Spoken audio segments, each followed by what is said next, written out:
It's Mr. Sunday! Hey, come over here! Looks like someone needs help. Let's go check it out.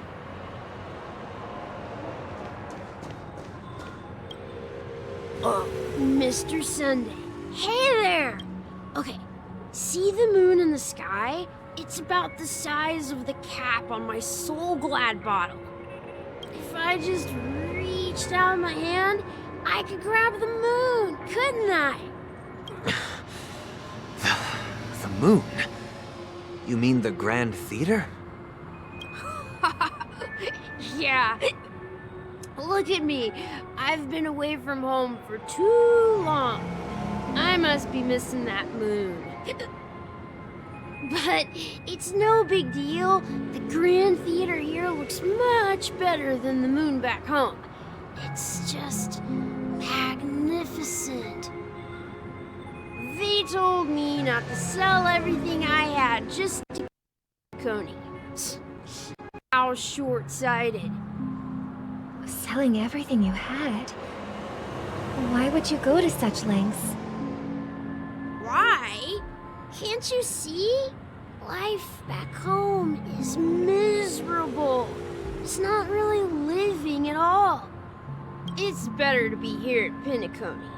No pain, no worries about tomorrow, just sweet dreams. You can do whatever you want. That's what I call living.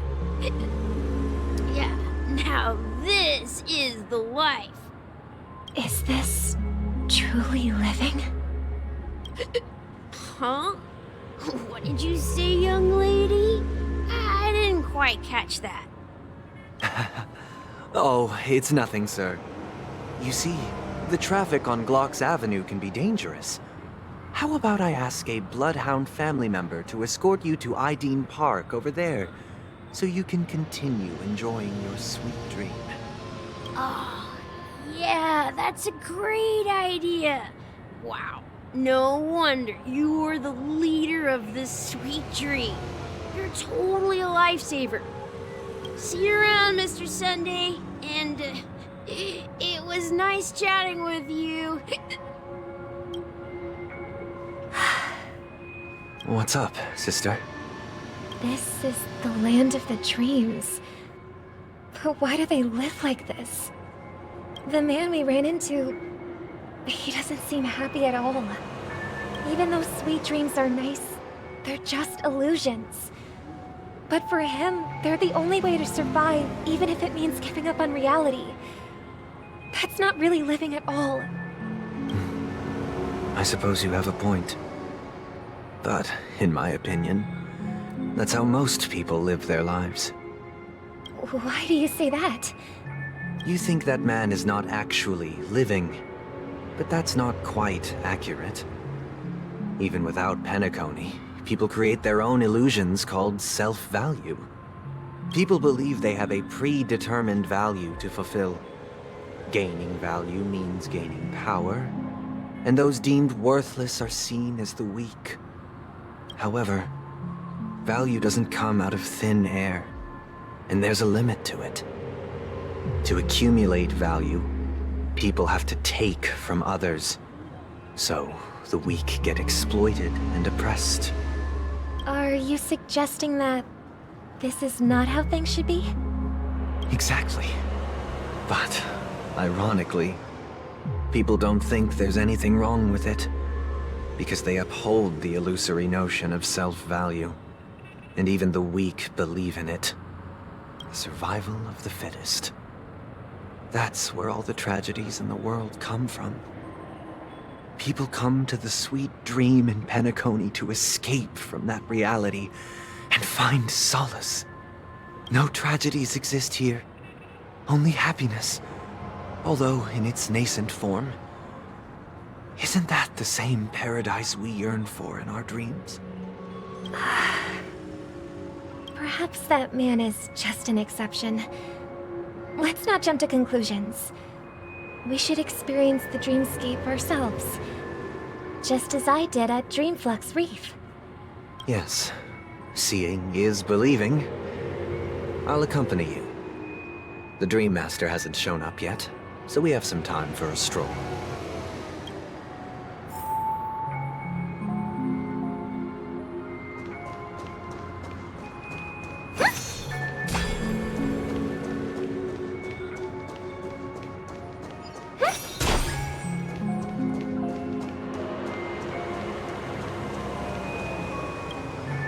Glad to meet you again, Robin.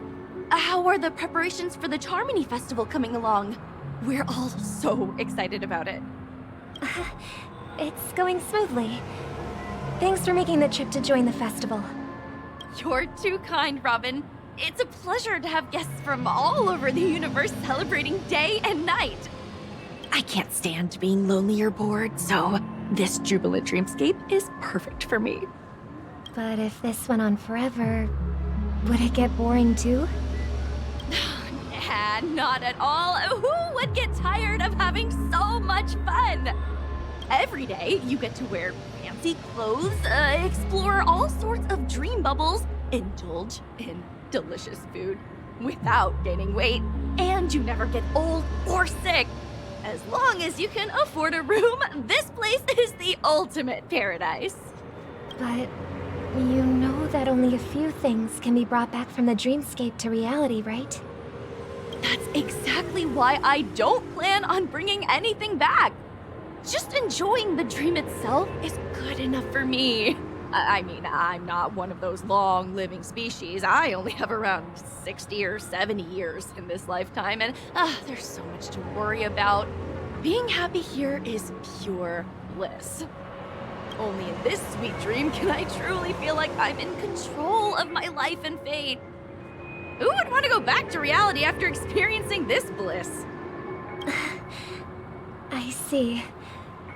I genuinely wish you all the happiness in the world. And I wish you a fantastic performance, Robin! I'm off to the Blue Hour for the ball. See you later. Seems like that guest's perspective didn't resonate with you either. She had a valid point. I could sense her genuine happiness. It's just that... What you're trying to say is, she thinks she's in control of her life. But in reality, she's just escaping from reality and seeking solace in this sweet dream. Once she steps out of this sanctuary, everything will be lost. Well, she did make mention of being able to afford a room. Didn't she? However, the paradise in our dreams, it doesn't have to end. No. And the paradise we yearn for shouldn't be just a fleeting dream either.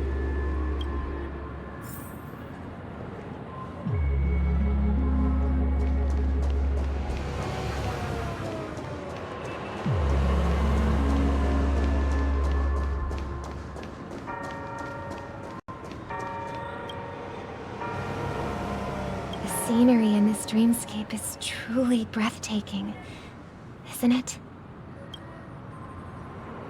Oh, Robin. Can't believe I'm meeting you in person here. What an honor. You're right. Even though time stands still in this dreamscape, it always feels fresh. I find something new every time. A philosophical mind. I hope I'm not intruding. Oh, not at all. No. With little time left, I yearn for meaningful conversations, especially with someone as esteemed as you. Do you mind if we chat? It's my pleasure. No need to be formal. Just speak your mind. You said, with little time left. Please, forgive me for being blunt. But is that why you came to Penacony? Yeah.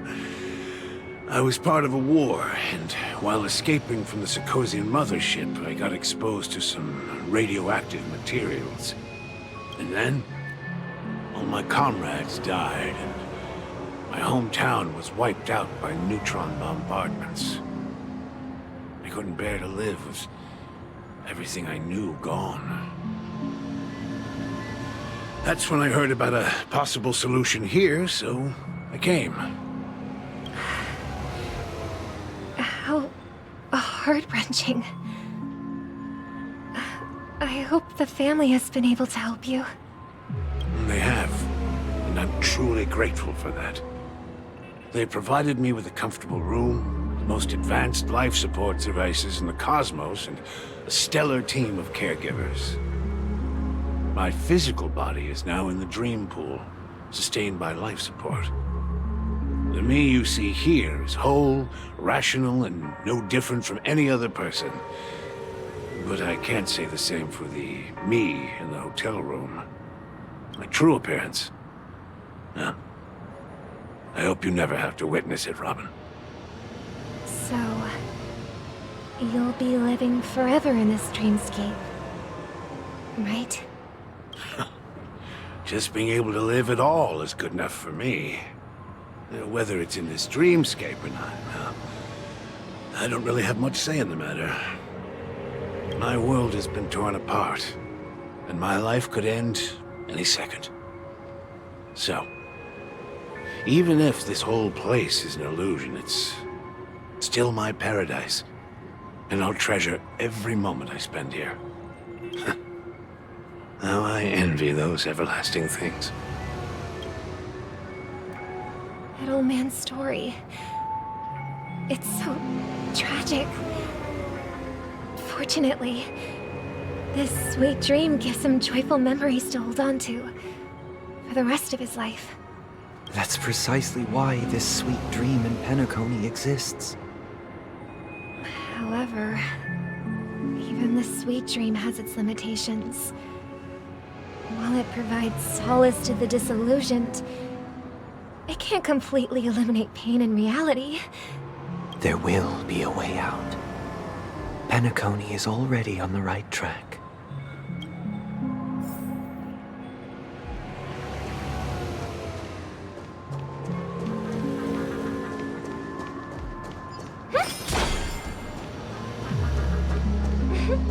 Look what we have here.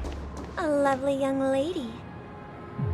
Wait, is that me?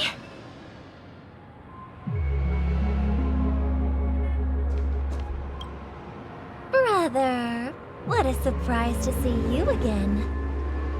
Show yourself. Your trick won't work on us.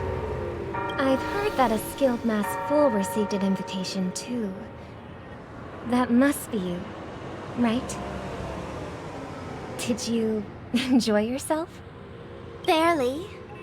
The people here are way too gullible. A little bait is all it takes for them to bite. And they run away at the slightest hint of danger. In other words, they're naive and cowardly. Now that you've had your fill, it'd be wise to leave before it's too late. The music of the harmony doesn't tolerate discord. What? Now that you have the real Robin, I'm useless? Oh, how disheartening. I've done so much for the family. You should be thanking me, because if it weren't for me cleaning up this mess, Penacony would still be in shambles. Don't you think? That was a personal request from the head of the Iris family, and it has nothing to do with us. Step aside and stop causing trouble for the Charmony Festival. The Charmony Festival? You think you can scare me? You think I have no idea what you're planning? I don't care what you're thinking, chicken wing boy. But I'm pretty sure lovely Robin won't be appearing on stage. After all, you're well aware of what a sorry state this dreamscape is in under the banner of harmony. Penacony, the land of the dreams. Is this truly the paradise you desire? Stop it. What's the rush, chicken wing boy? Did I get to you? Our paradise is none of your concern, masked fool. Leave now, or the family won't tolerate you anymore. All right. I'll go. But Robin, I suggest you seriously consider this. Do you really believe those living in dreams can escape pain and find true happiness? Well, I've done my part. And now I'm simply waiting for the fireworks to begin. Here, the last 2 gifts for both of you. And don't lose them. If by some unfortunate chance the Charmony Festival starts against all odds, remember to use them during the show. And it'll be thrilling. Bang! I heard a raven cawing in the distance. It seems the Dream Master will arrive soon.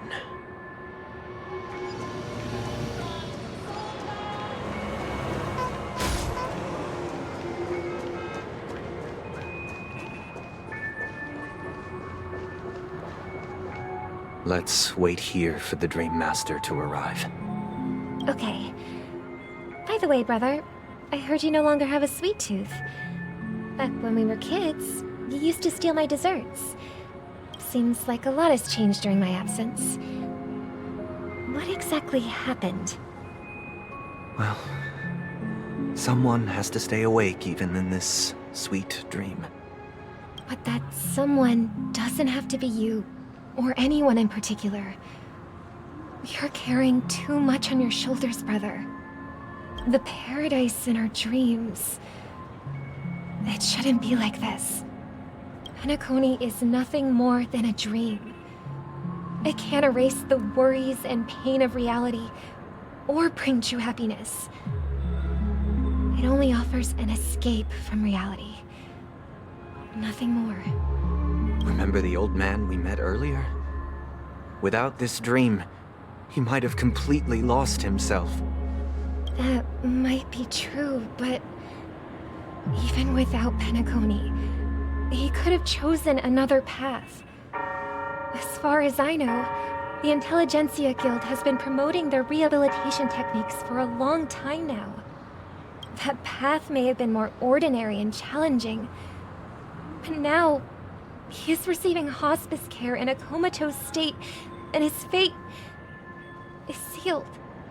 Is Penacony granting these people a future? Or is it taking it away from them? Well, don't forget this. Not everyone really has a future. The future for humanity is like the sky for birds.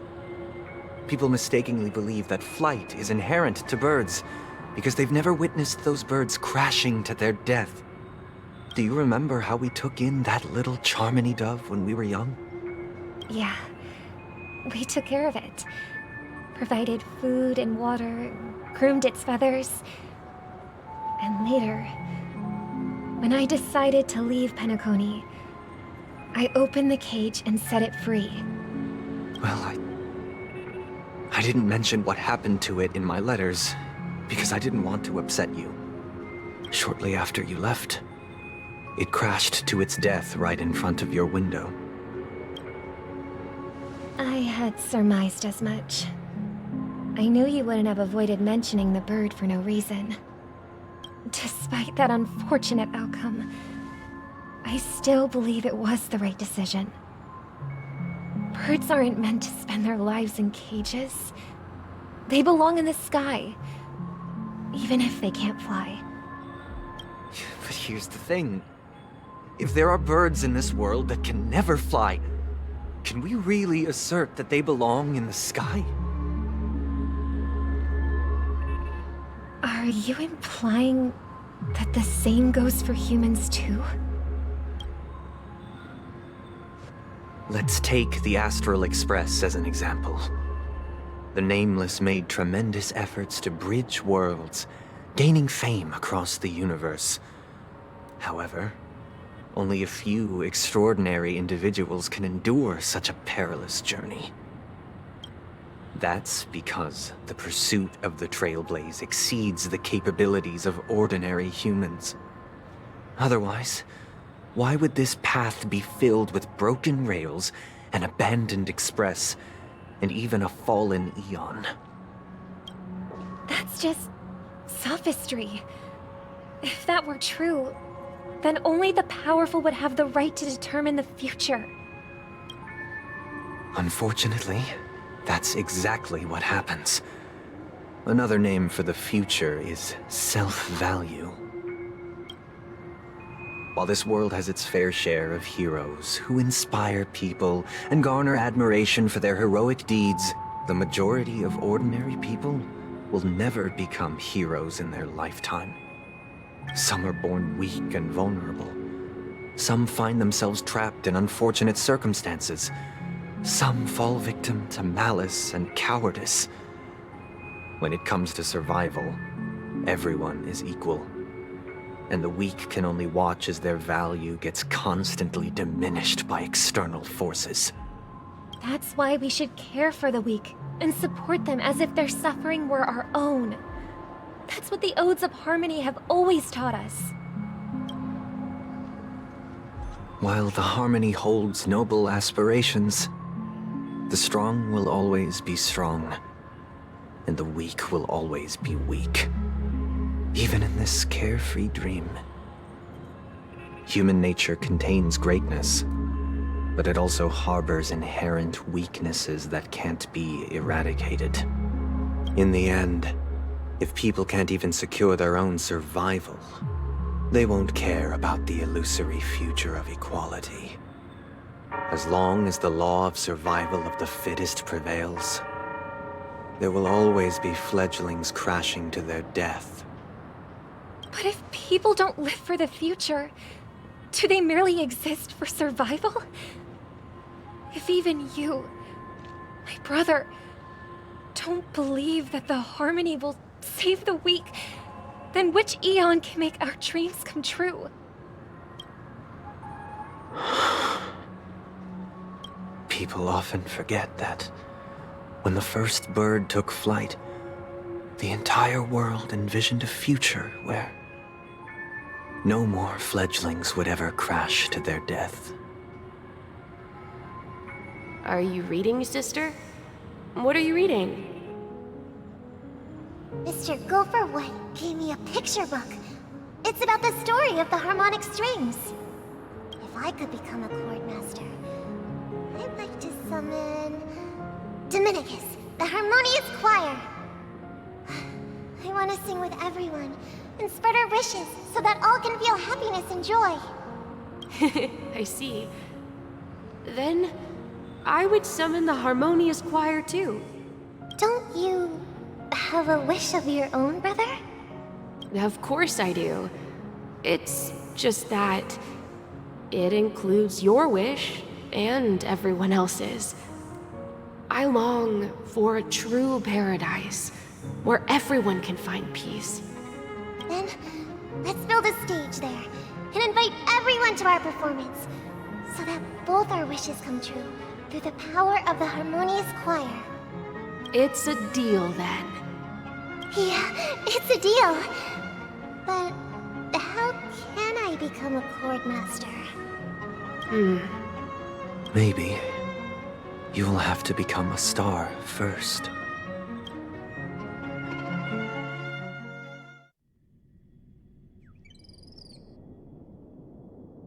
You're back sooner than I thought. Any results? Yes.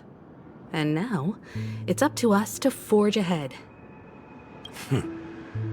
Since he's already carried out his last wish, my final mission is complete. But pardon me if I sound curt. It's good to have determination.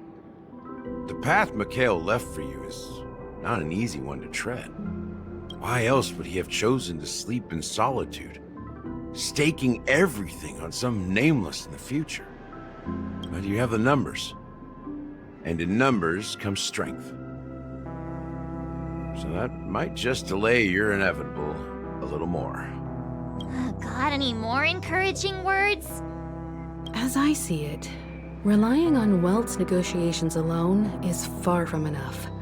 Regardless of whether the other party will be compliant, negotiating simply allows us to meet them as equals and won't grant us an upper hand. Penacony is our rival's home turf, and we already have very few chips left to play with. Rather than idly sit around while the family's got us blocked off, An offensive approach might be a wiser course of action.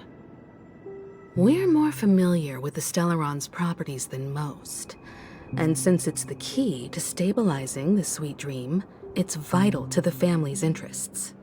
By attacking their core interests, they're bound to retaliate hastily. And as the saying goes, haste makes waste.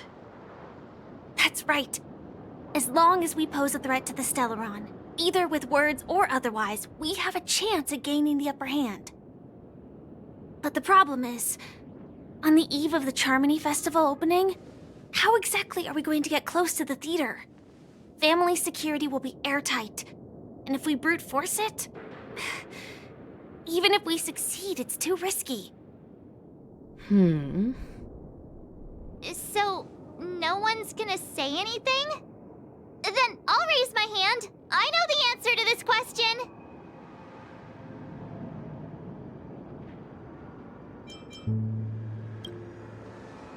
Why are you speaking like the General of the Law Fu? So, I heard that before the Charmony Festival begins, there'll be a pageant to kick off the festival. It's called the Soul Glad TM Festivity Auditions, or something, and it's going to be held in the moment of Scorch Sand. As long as we clinch the top spot, we'll be able to attain the title of Festive Superstar, and be able to personally bask in the graces of Miss Robin. Not that that's important. What's crucial is that we can enter the Grand Theater before the audience arrives. So, how do we go about participating in these festivity auditions? I've already procured special invite tickets from Miss Robin's fan club.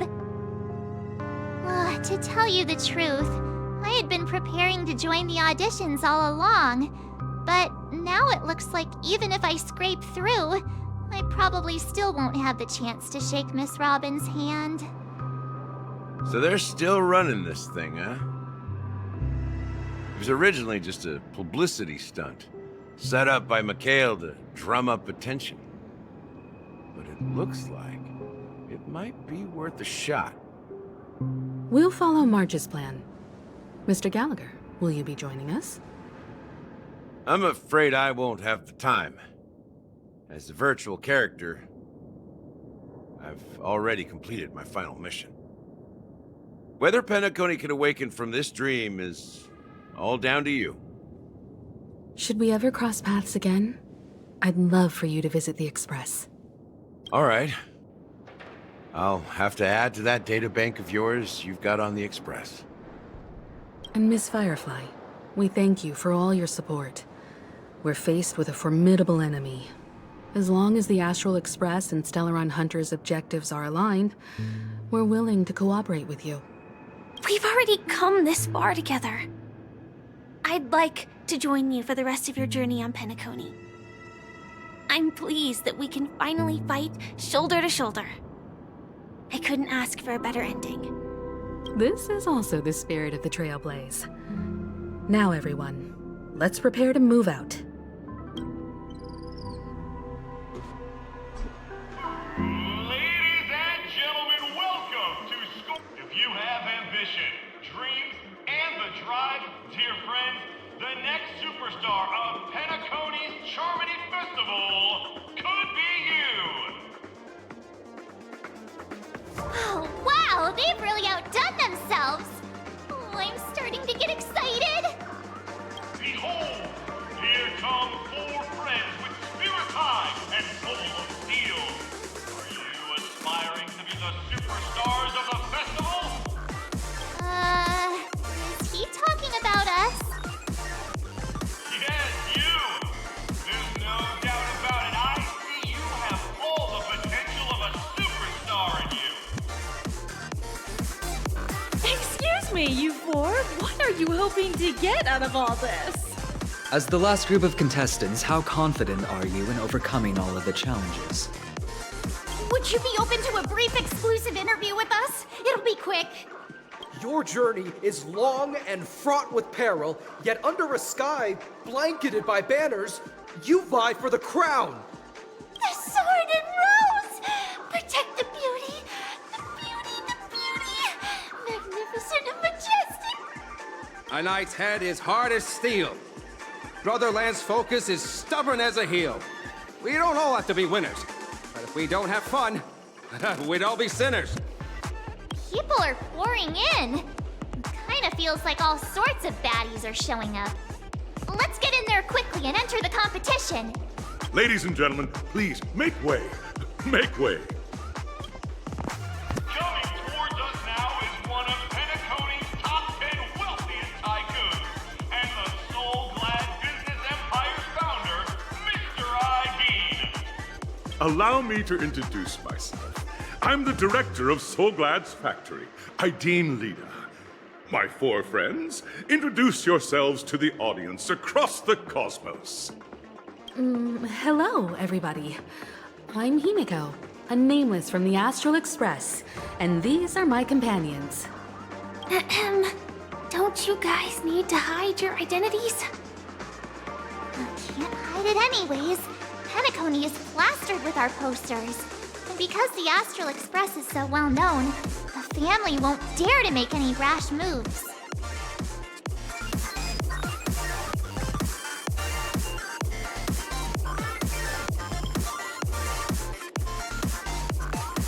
Hey, be a bit more serious. We're live on air. Hello, everyone. I'm March 7th. I'm an ordinary girl who loves adventures. Hello, everyone. I'm Firefly. I am also an ordinary girl who enjoys adventures. So it's a bunch of nameless guests. This final face-off is bound to be spectacular. Time is precious. My four friends, come with me. Grab a bottle of Soul Glad and make your dreams a blast.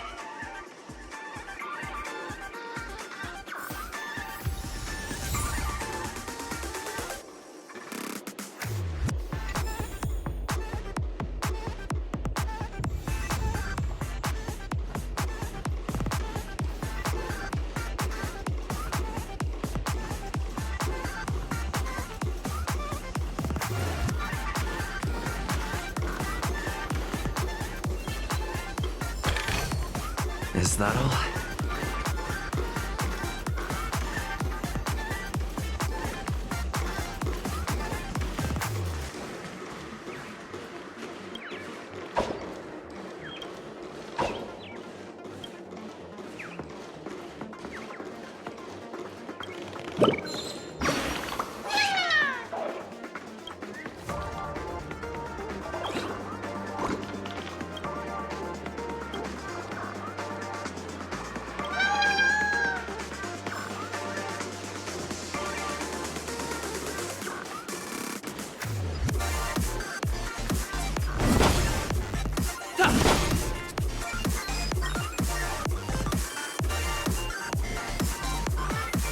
This place is buzzing. That's right. This venue is a miniature representation, at the time known as the...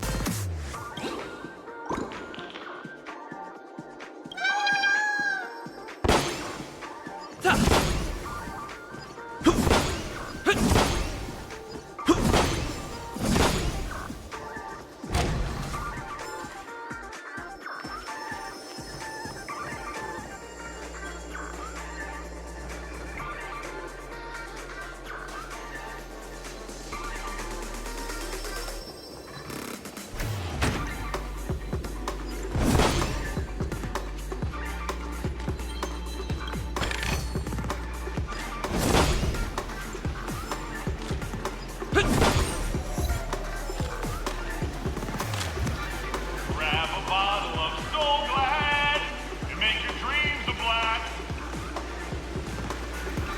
Nameless, your arrival reminds me of the grand occasion when Penacony was first established. I was still a young, bright-eyed lad back then, lured here by the watchmaker's ads, full of zeal and ready to make my first fortune in life. Once, during a particularly grueling day, I passed out and was resuscitated by a drink from Mr. Sousa. That sweet taste has since been etched in my mind, and that was what drove me to create the Soul Glad that we all know and love today. The dream-chasing era was truly a wondrous time. Oh, I miss those days, and the watchmaker. Scorched Sand Hall is my homage to that time of boundless possibilities. I wholeheartedly hope you make it to the finish and emerge as the next superstars of Penacony. Now then, is there anything you'd like to say before the competition officially begins?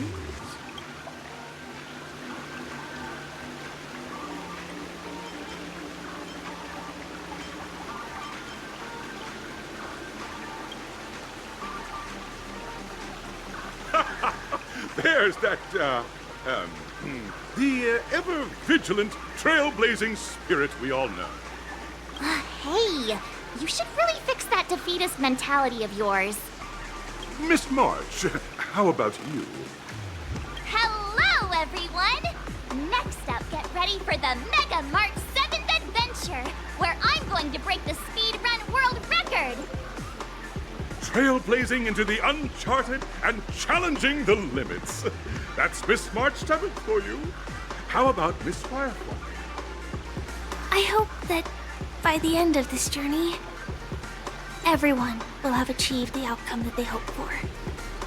Ah, a wonderful wish! Miss Himiko, what are you expecting from your team? Safety first, everyone. Simple words, but full of warmth. Waiting for you are 3 stages, each connected to that era. The first 2 stages offer 2 distinct paths to choose from, with unique challenges on each route. And in the last stage, you will face off against a champion who has defended the title to this very day. A beloved contender whose noble virtues are unrivaled. Those are the rules. Simple. Everyone clear? Now, I hereby announce that the 33rd Scorched Sand Festival of the 20th season, sponsored by Soul Glad Enterprises, has started.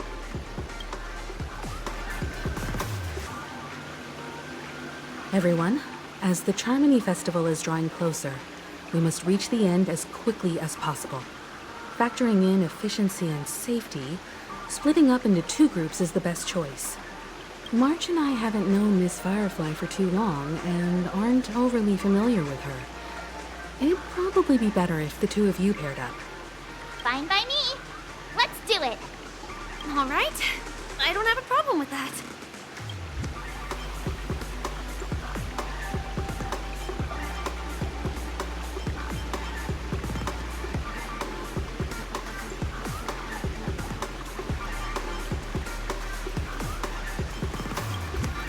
We'll split into the assigned groups then. Let's not waste time.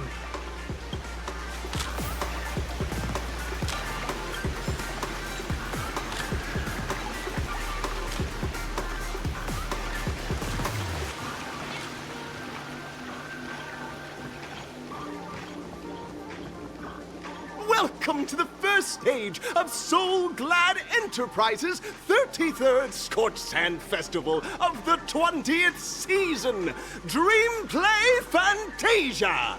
In this stage, you can choose between 2 challenges, the School of Acting or School of Action. In the School of Acting Challenge, you have to complete 3 performances from 3 scripts and move the panel judges. In the School of Action Challenge, you have to defeat 3 groups of enemies convincingly and reach the end.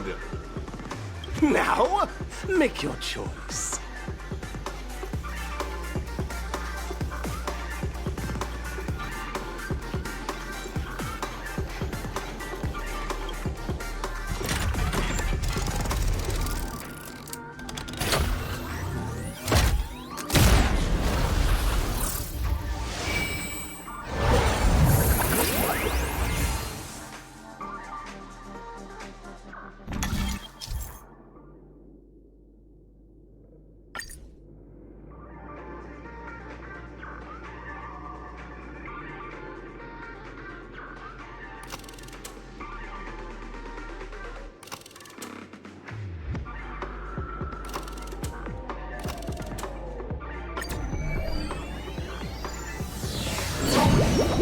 The champion's crown awaits you on the stage.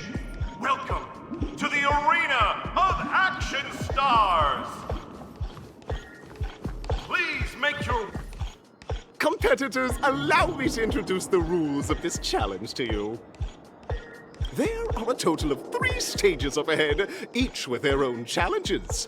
The enemies you will contend against are antagonists from the film Once Upon a Time in Dreams. Defeat them swiftly and decisively to set a new record.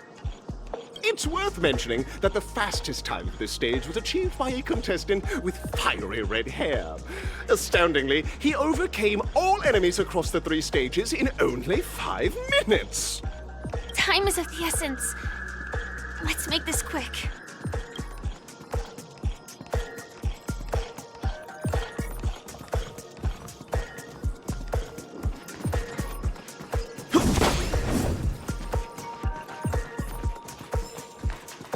Contestants, you are about to confront the monsters of the primordial dreamscape. During this period, Penacony was nothing but a barren wasteland. The dreamscape was fraught with strife and disorder, with memory zone memes running rampant.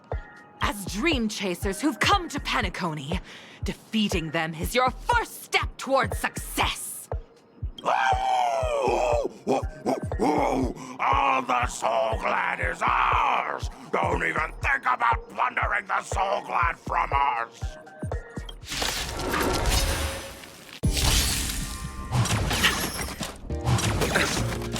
Time for a buzz. This is double speed. Again? The dead return! Still waters of oblivion. I weep for the departed. It too shall fall.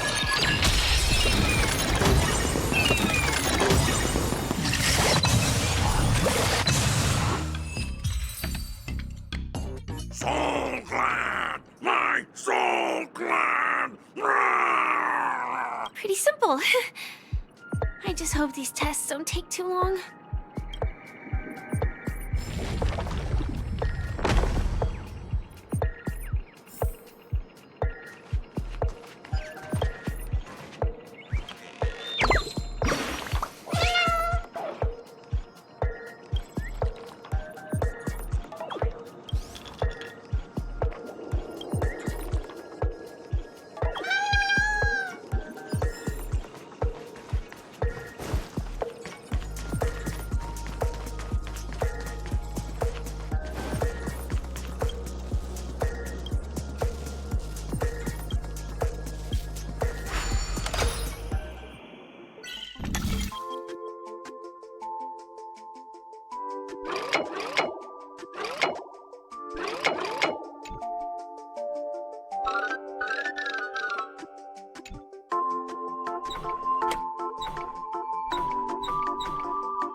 looks good.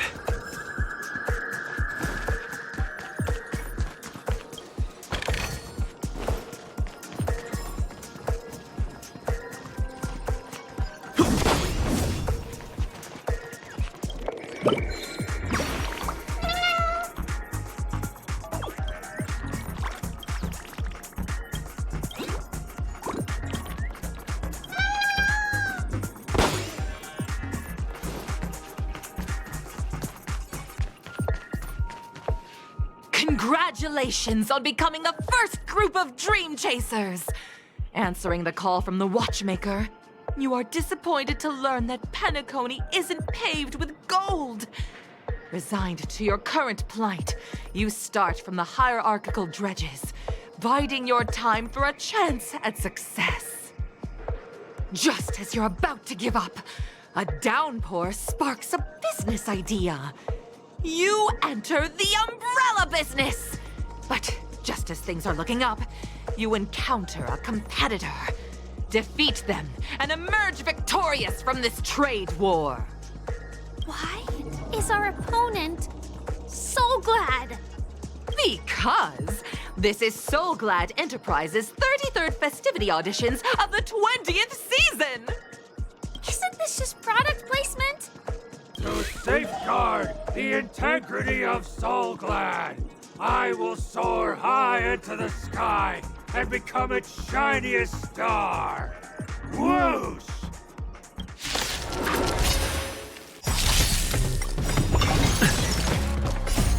Lance!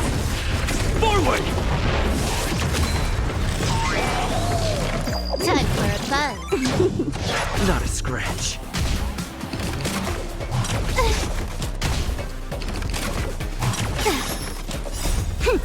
This is double speed. Destined for oblivion. I weep for the departed. It too shall fall.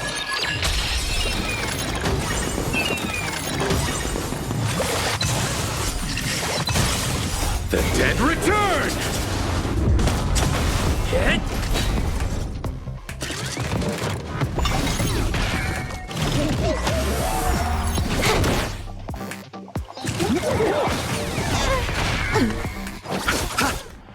Still waters of oblivion. I weep for the departed. It too shall fall. The world kisses me with pain, and I provide with Soul Glad in return. Whoosh!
Congratulations to our two Dream Chasers for establishing yourselves as budding stars in Penacony.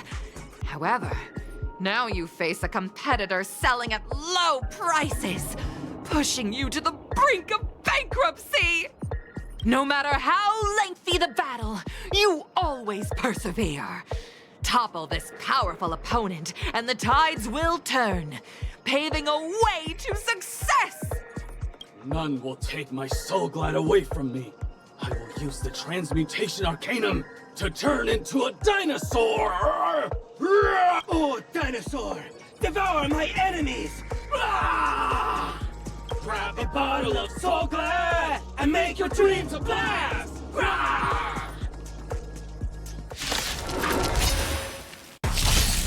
trickier to crack. Time for a buzz. Bloom. Good as new. Lance! Forward! How familiar.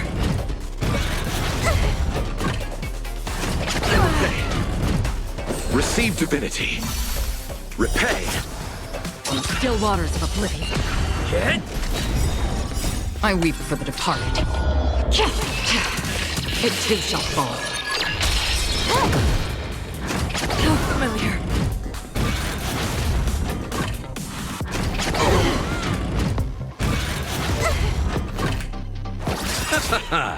The dead return! Destined for oblivion.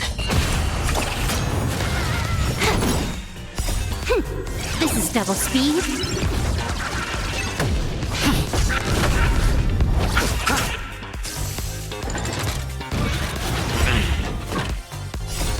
Lance!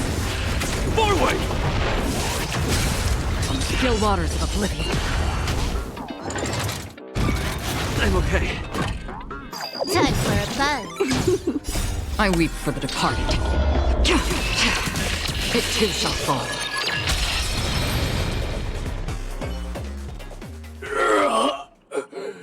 The body withers, but the soul-glad name shall not. Ah! You truly are a beast! More than I can ever be. That should do it! Okay. Let's go. Mr. Yang is waiting for us. Isn't this fight way off from the actual storyline? Transforming into a dinosaur isn't imaginative enough for you? This is the sort of magic only seen on Penacony. Anyway, let's get back on track. Where were we? Oh, that's right. After an extended battle, you finally emerged victorious! But the companion who journeyed to Penacony with you chose to leave, having lost all hope. In the years that followed, you encountered each other once more on the prosperous streets of Penacony, but dared not call out to one another. Perhaps akin to the lingering regret of every dream chaser. Ah, well done! You brought to life the thrilling action scenes from Once Upon a Time in Dreams with your fighting skills. Looks like we won! Let's hurry up and get to the next stage.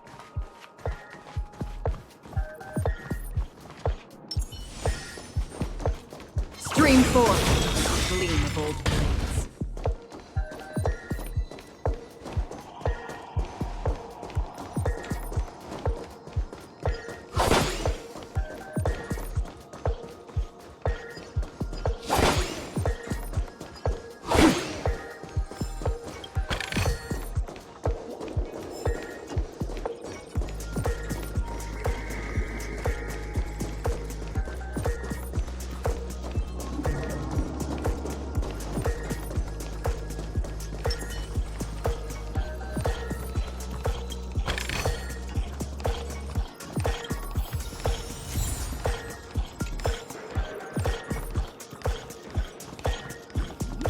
Congrats to both of you for clearing the stage, but more importantly, are you having fun?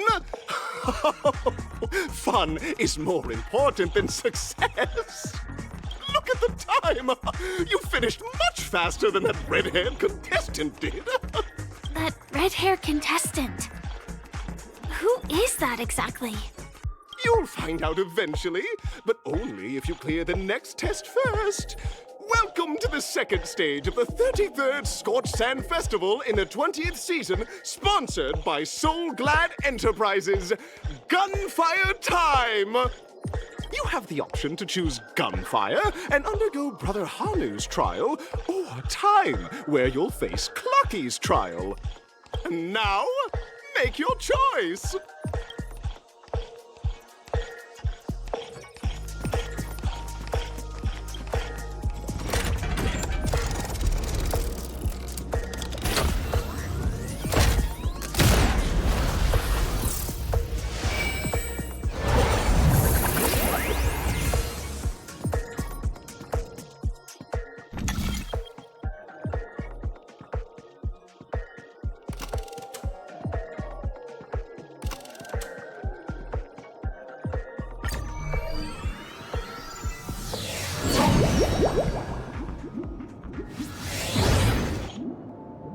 friends. Welcome to the wonderful world created by the Watchmaker. Awaiting you up ahead is the titular character from the beloved Clocky animation, Clocky! It's said that the Watchmaker dreamed up the idea of Clocky when he was just a boy. Back then, he was merely an apprentice in a clock shop. And one night, he dreamt that all the broken clocks started sprouting arms and legs. Like a skilled pilot, he steered them towards the right path. As a classic figure who grew up with many, Clocky truly shaped a generation, solidifying the Watchmaker's pivotal role in popular culture. Contestants, may you have a wonderful time with Clocky. The trial of time. I hope it won't waste too much of our time.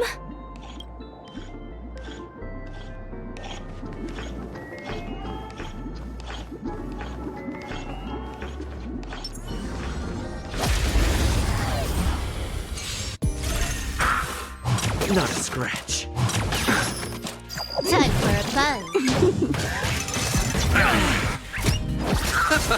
Destined for oblivion.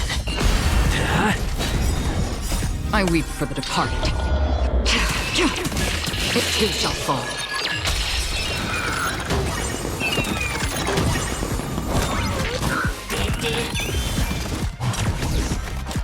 Time for a buzz. This is double speed.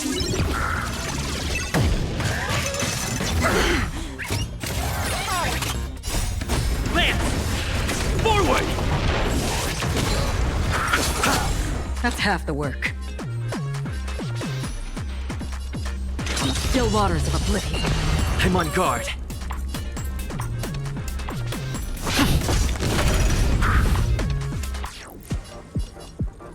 Time for a buzz.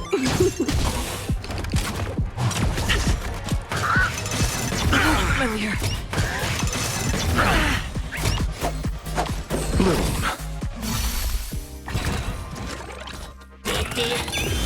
Another journey begins. Destined for oblivion. I weep for the departed. It too shall fall.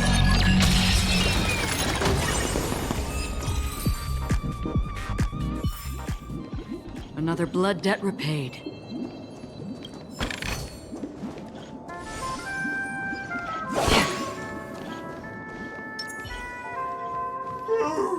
Am I just a failed experiment?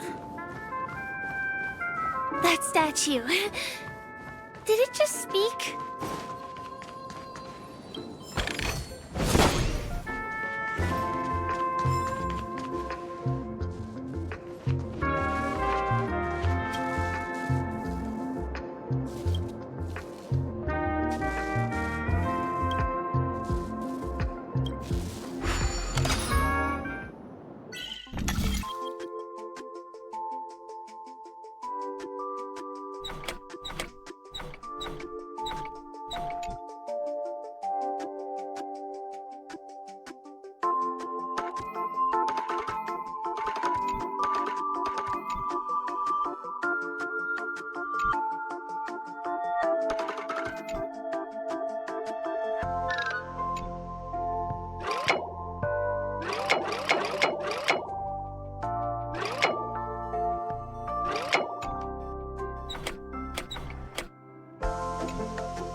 Stream forth, the gleamful blades.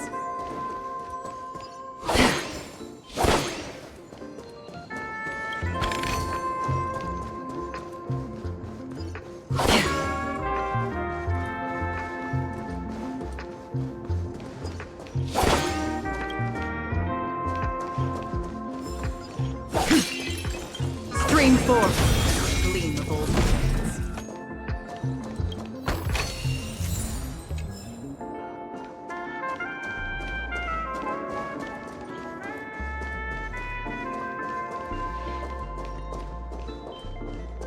Am I just a failed experiment? I'm just an expendable failure of a clock, aren't I? Play? So, I'm not just a failed clock, I'm also a failed toy.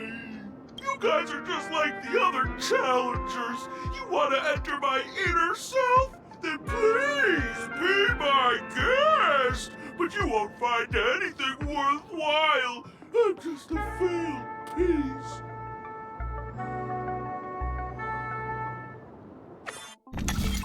See? I'm just empty inside. Tick-tock! It's time for me to make an appearance! Clocky? I can also see him. Is this character part of the show?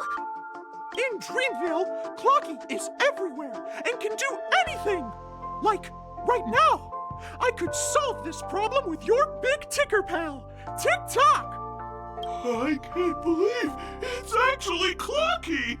Why would you come and visit a failure of a clock like me for no reason?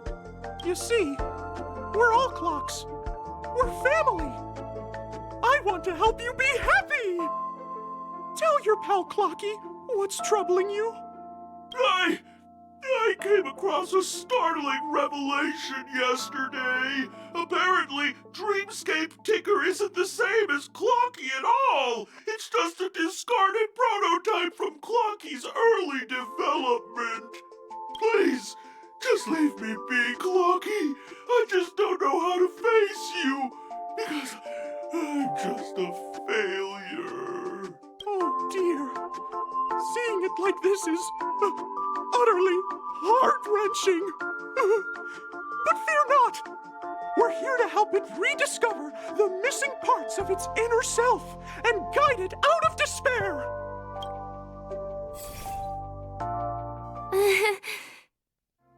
I guess even troop members can experience existential crises. Don't worry, miss. I've already pinpointed its missing parts. Over here, my friends. Better use that hamster ball night speed.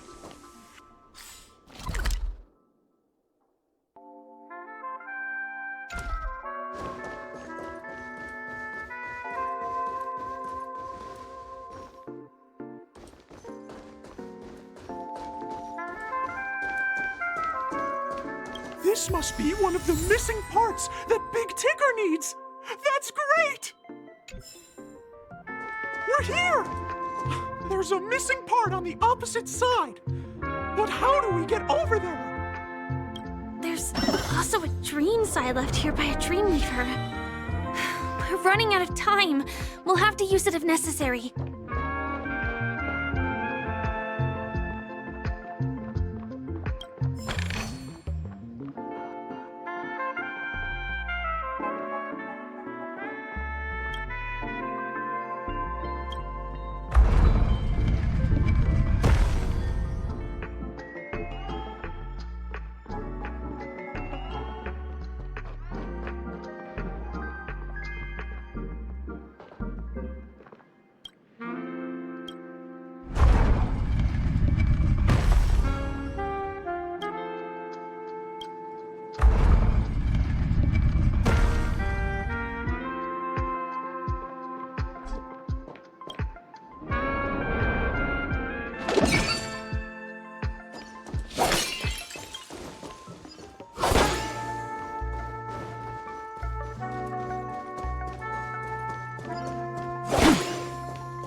Stream forth, gleam of old flames.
Do I hear Tweet!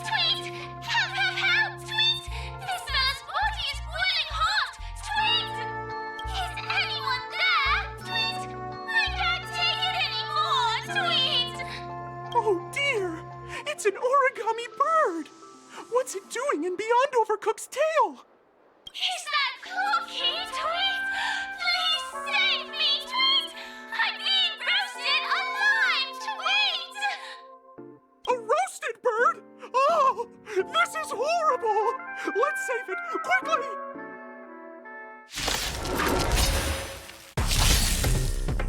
Again?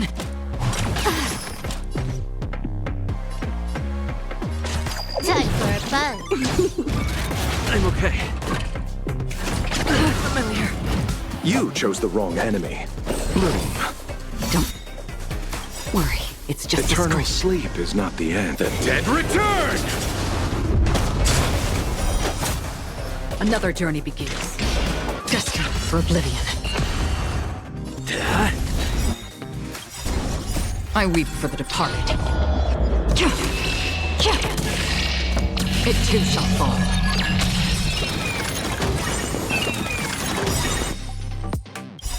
This combat needs optimizing. This is double speed. Lance ablaze! Lance! Forward!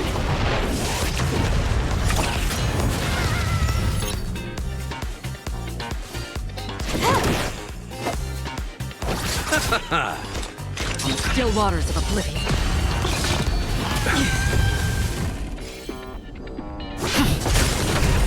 You took the bait. Time for a buzz. Eternal sleep is not the end. The Dead return! Destined for oblivion.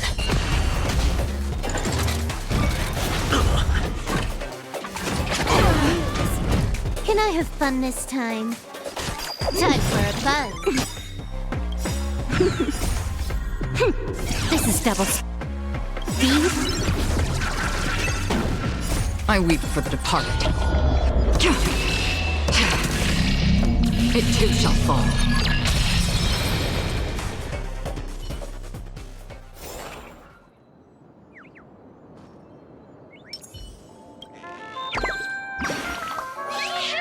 Thank you, guys. Tweet. I heal. I'm about 70% cooked. Tweet. Thank goodness you're okay! But why did you burrow yourself into that fella's tail? Because that fella stole one of Mr. Big Ticker's pots. Tweet. I wanted to help retrieve it, but I accidentally got myself stuck in the oven. Tweet. Go ahead and get it, but be careful. It's hot. Tweet. An inner self fragment belonging to the Sweet Dreams troupe? This is just too surreal.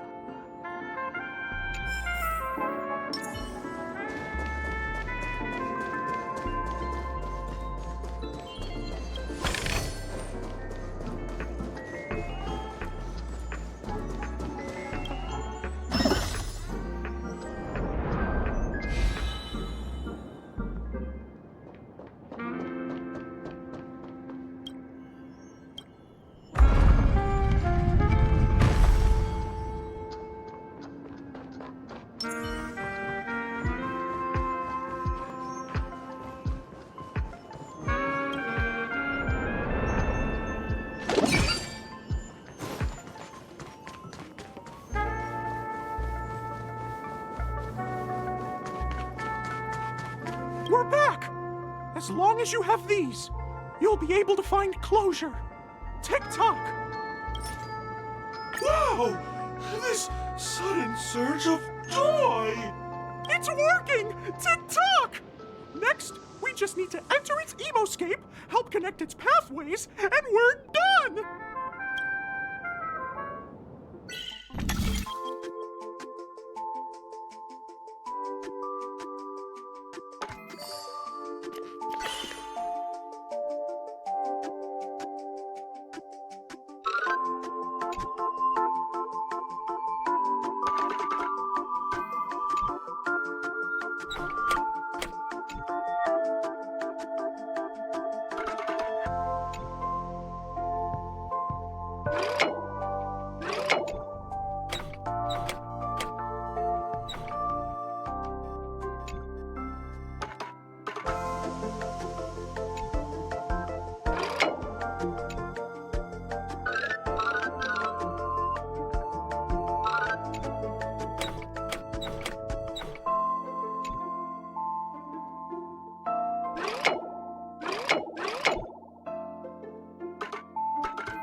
What's going on in here? Your inner self is a mess! I'm not qualified to be the real Clocky! Just give up, Clocky! No! This is unacceptable! You have to face your fears!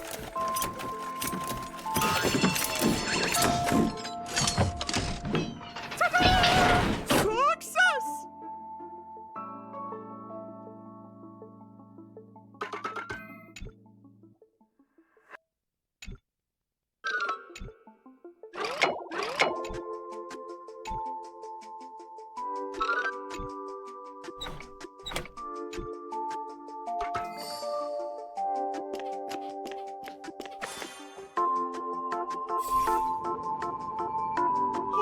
Thank you, Clocky.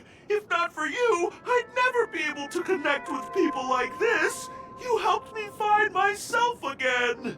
No problem at all. As the guardian of Dreamville, it's what I'm here for. Tick-tock!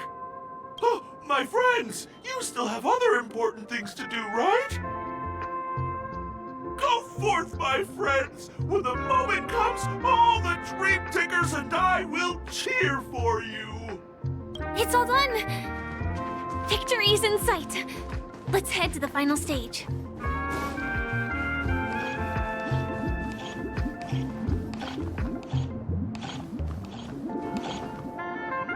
Congratulations to both of you! Oh, you've overcome all obstacles and proven yourselves!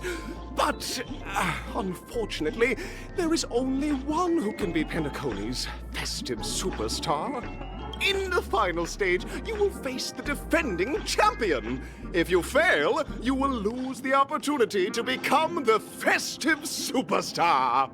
Welcome to the 33rd Scorch Sand Festival's third stage in the 20th season, sponsored by Soul Glad Enterprises, Superstar Showdown.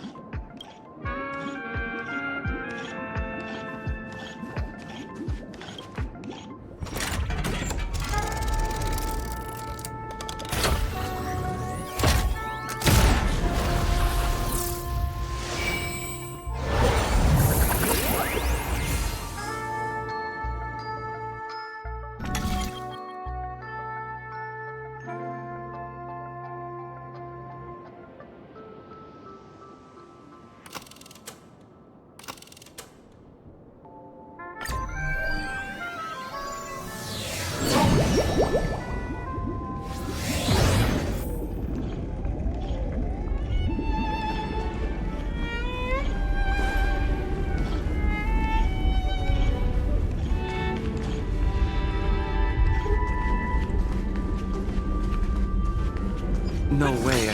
I think I just saw someone. Someone extraordinary.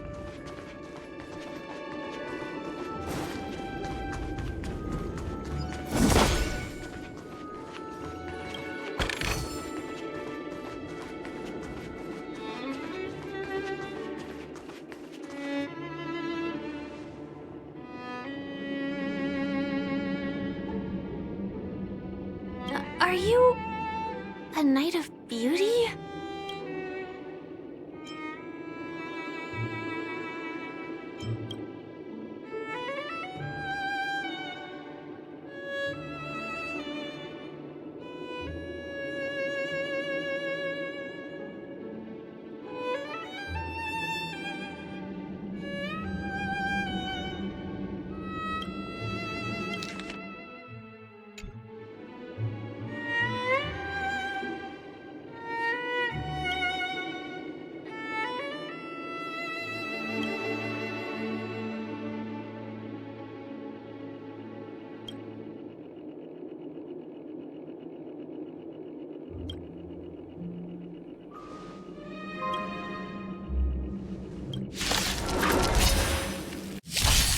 Bear witness to...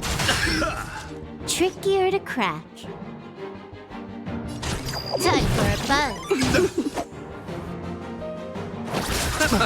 Another journey begins. Destined for oblivion. I'm on guard. Let the duel commence. Put forth all your might. Lance ablaze. Lance! Forward!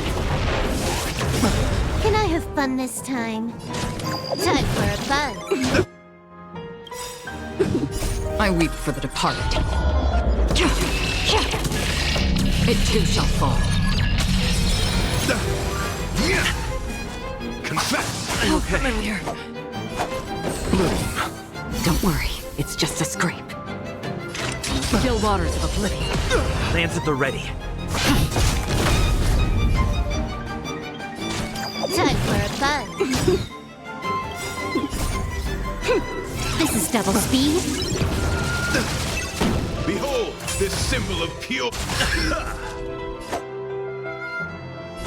Receive divinity. Good as new. Repay.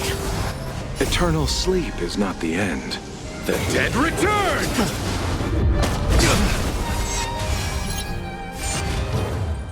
That's half the work. I'm on guard.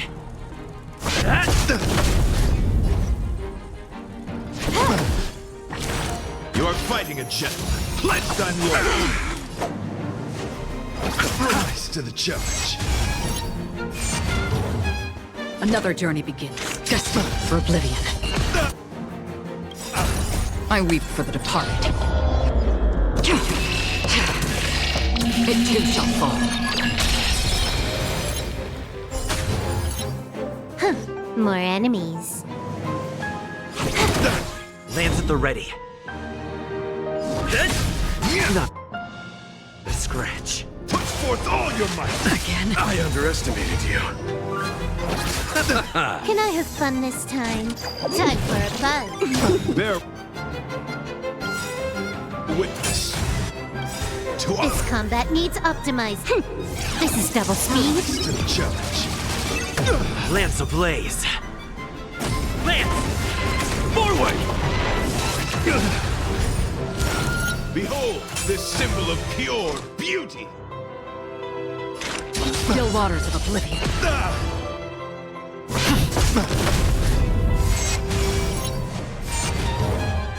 Let the duel commence. Confess. I'll see you off. Time for a buzz. Rise to the challenge. Familiar. Bloom, Don't worry. It's just eternal a script. sleep is not the end. The dead Return! The flesh wound. Free will, or was destined for oblivion. I weep for the departed. It too shall fall.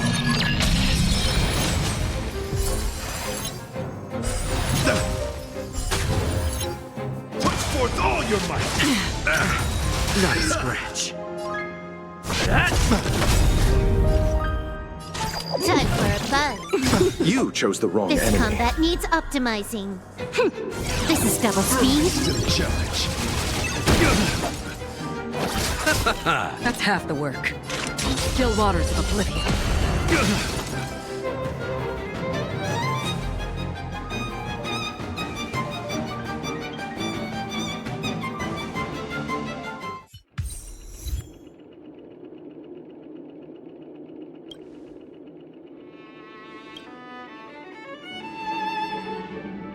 We don't have much time.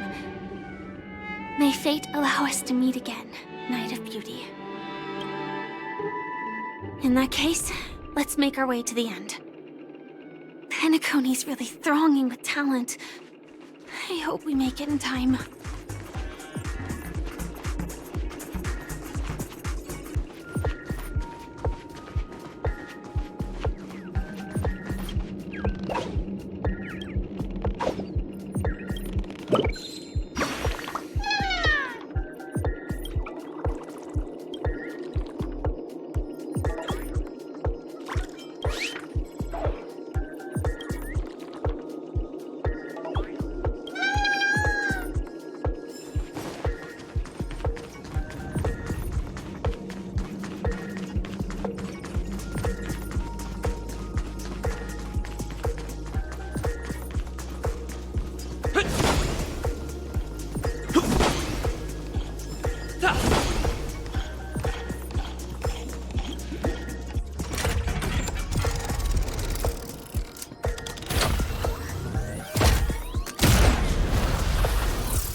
congratulations to the both of you on becoming the festive superstars of this year's Charmony Festival.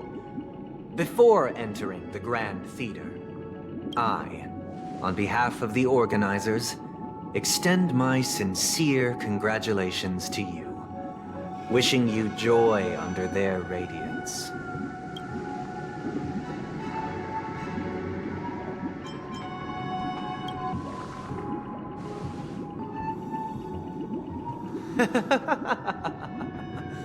Your endeavors are worthy of extra recognition, and I've taken steps to ensure that. However, this reward is not a material one, but rather the opportunity for an open and honest communication between us. As previously promised, my sister, Mr. Yang, and I have met with the Dream Master.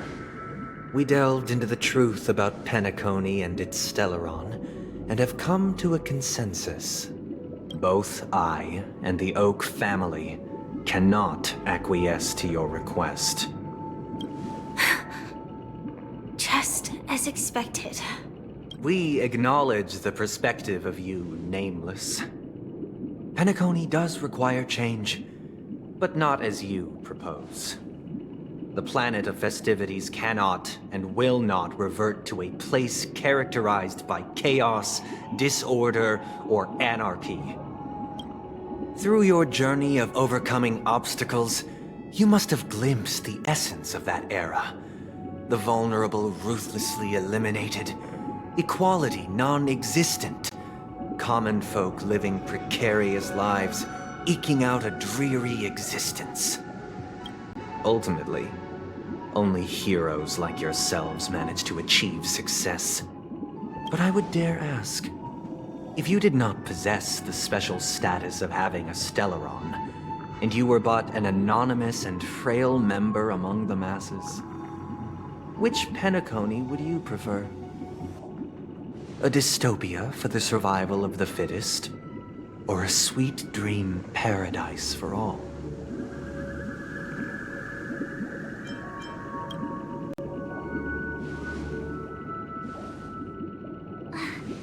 That's not the point! Don't let him mislead you! Mr. Sunday, even if the members of the Oak family can't fully agree on what to do about the Stellaron, now's not exactly the time to be holding an extensive discourse about Penacony's past and future, is it?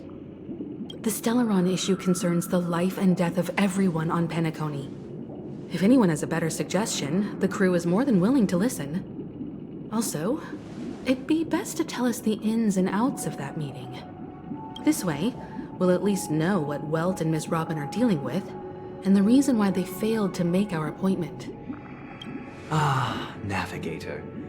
That is precisely my intention. With all present, let's begin by discussing the details of that meeting. Let's talk about our tribulations and choices, our ideals and beliefs, and our final course of action. The only path to take.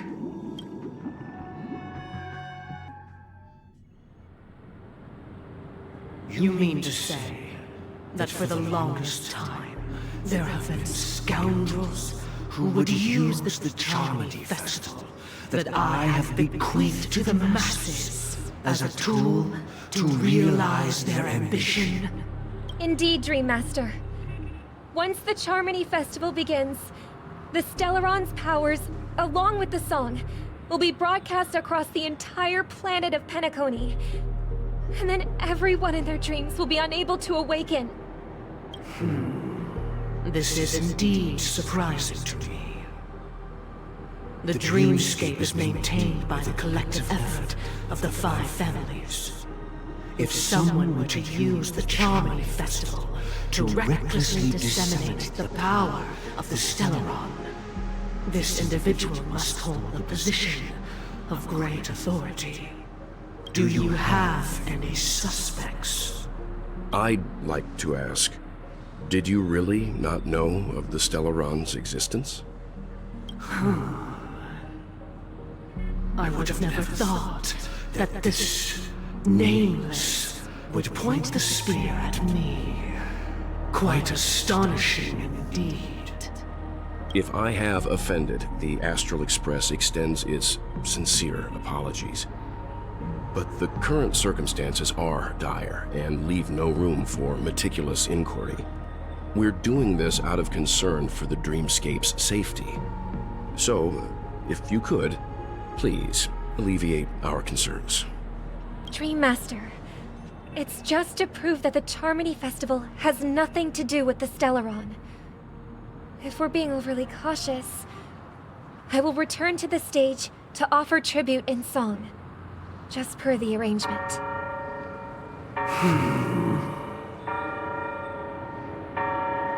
Sunday, Robin. I've watched you two grow up, and know your dispositions like the back of my hand. Both of you, right now, can surely be lauded as their most devout advocates. I already know your resolve. The magnitude of this matter is enormous, and cannot be taken lightly. Since Mr. Yang has asked with such earnestness, I will personally respond in kind. If there is a need, the entire Oak family will be mobilized to heed your call. Someday, might I ask you to beseech them to cast their light unto me, and question me in their stead, so that no lies may be concealed? I will do as you command. Robin, could I entrust you to be present as a witness, to document the truth, and to proclaim my innocence, so that all slander may be utterly dispelled? I will do as you command. May thy will be carried out on earth, just as it is in the heavens. Oh, triple-faced soul, please sear his tongue and palms with a hot iron, so that he will not be able to fabricate lies and make false vows. Let us begin. There is nothing else to prepare. Understood. Question. Have you devoted your life to your god, never worshipping other gods? Naturally. Do you love your god as you do yourself, always heeding their admonishments? Naturally. Have you strayed from the path expected by your god, betraying their name? Never. Have you ever been inordinate with your asks of your god, coveting more than the foundation of the creation itself? Never. Then, a final question. Do you swear to fulfill all vows, past, present, and future? With the Eon as my witness, if I do not deliver on my words, or if I renege on my vows, may I be cursed in accordance with divine law. They have seen your faith, and have endorsed your faith. With this, it can be evidenced... Just a moment. What is it, Mr. Yang? I have another question I hope to have answered. To my understanding, the family's harmony and prosperity have never relied on so-called divine laws. The god you both mentioned, are they truly Xipe? Mr. Yang should know that those belonging to the family toil together as if they were kin, embracing solidarity and unity under their light. All duplicity is laid bare before the harmony. Such a delicate and complex symphony. Which other god could perfectly harmonize this, if not for the great one, Xipe? Perfectly harmonize. Therein lies the problem. It isn't an outsider lurking in the shadows who changed the harmony, but a dissonance that has surreptitiously emerged from within this very symphony itself. In the distant past, there existed an eon. With one flick of the wrist, they crafted the laws of the cosmos. Their followers formed the Beyond the Sky Choir, spreading solemn and reverent hymns throughout the universe. Later, they fell. The route traversed by this eon clashed with the harmony, ultimately being absorbed and fused into it. The chorus that once reverberated across worlds fell silent, and when it echoed anew, it was transformed into the hymn of harmony. Though an eon may perish, paths with no masters still linger. In the all-forgiving harmony, echoes of bygone dissonance may subtly arise. Mr. Yang, being overly astute can be a detriment. Especially when you find yourself alone and without allies. So this is how it is. For the sake of our grand cause, Sunday, please afford these two an opportunity to rest. What?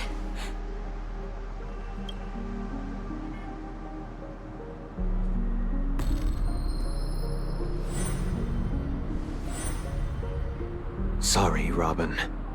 It's just you. I did not wish for you to know this. It's a pity that things have turned out this way. So, this is the true reason I can't sing? The shadow that envelops Penacony is actually... We were never children of the harmony. Our ideal paradise could not have been crafted by Xipe. True bliss can only be guaranteed by the one who transcends the many. Within the foundation of law, humanity establishes civilization, and through harmony, we obtain order. Unbelievable. To think that there would be remnants of the Order on Penacony. What have you done with Mr. Yang and Miss Robin? Don't worry. I just gave them some time alone to ponder their fates. You should know that these actions make you an enemy of the Astral Express. Should we need to stand against the Nameless, it would only be myself and the Oak family involved. But we haven't reached that point yet, have we? Your efforts for the justice of Penacony are evident to everyone, and have been widely observed.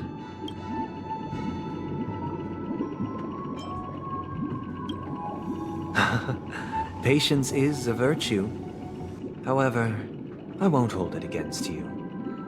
On the contrary, I'm here to make my intentions clear.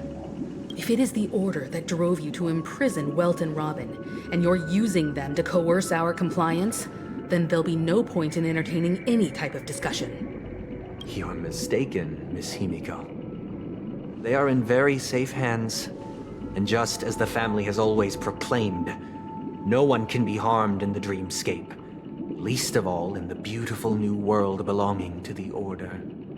Penacony and the entire universe have witnessed far too much innocent bloodshed. The strong wield their blades against the weak, and the victors push the vanquished to the brink of life. Natural selection. The world abides by this principle, establishing the well-being of humanity atop the corpses of the downtrodden.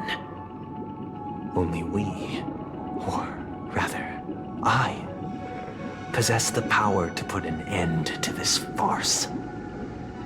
So you've decided to resurrect a dead Eon? No one's ever done such a thing. If Miss Himiko is interested, let's draw back the veil and speak candidly. I've always firmly believed that people can understand one another through peaceful means. I'm willing to divulge the unembellished truth as to the intentions of the Order's Pathstriders, so that you will make better judgment for the Astral Express, for Penacony, and for this stretch of the universe. Words can hardly do justice to the beauty of that ideal. So, come with me, everyone. Let us retrace our steps and see once again where this road leads. Huh? Where'd he go? Welcome. This isn't any location in Penacony's dreamscape. It's my inner world. The reason the scenery before you remains unchanged is because your consciousness has drawn on similar concepts to fill in the gaps. Did you do the same to Welt? It's a tuning process, stronger in effect and more draining on the mind. The gray-haired guest has experienced it before, so he should understand what it entails. Tuning allows you to intuitively grasp my feelings, which also means that I cannot hide anything from you. Now, everyone, please look at the huge screen. The road we once took begins here. From this point on, you will witness the numerous decisions I've faced. I've selected a portion of these to share with you. I believe after going through similar predicaments, you'll be able to better understand my thoughts. Let's begin. The first decision. A story about a baby bird. This story happened when Robin and I were very young. We were victims of the Stellaron disaster, and the family's Mr. Gopher Wood, who would later become the Dream Master of Penacony, saw that we siblings had no one to turn to and took us in. Later on, Robin and I lived a time with nary a care in the world. One day, after dinner, while my younger sister and I were lounging about in Mr. Gopher Wood's yard, we spotted a fledgling Charmony dove all on its own. That baby bird was tiny. It didn't even have all of its feathers, and it couldn't sing. When we found it, it was already on its last breath, having fallen into a shrub, probably abandoned by its parents. We decided to build a nest for it right there and then. However, thinking back, that winter was unusually cold, with fierce winds at night in the yard, not to mention the many poisonous bugs and wild beasts in the vicinity. It was clear that if we left the fledgling in the yard, it stood no chance of surviving until spring. So, I suggested we take it inside, place it on the shelf by the window, and asked the adults to fashion a cage for it. We decided that when it regained its strength enough to spread its wings, we would release it back into the wild. The tragic part, something that we'd never considered, was that this bird's fate had already been determined long before this moment. Its destiny was determined by our momentary whim. Now, I pass the power of choice to you all. Faced with this situation, what choice would you make? Stick to the original plan, and build a nest with soft net where the Charmony dove fell. Or build a cage for it, and feed it, giving it the utmost care from within the warmth of a home. I eagerly await your answer.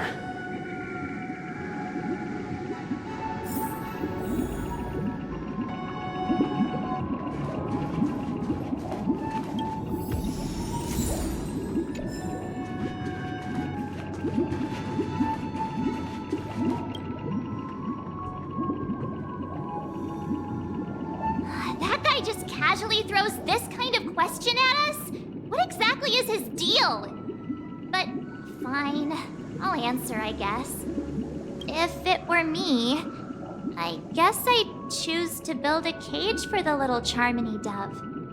After all, leaving it there, it's bound to get hurt by wild animals or something. And that'd just be too sad.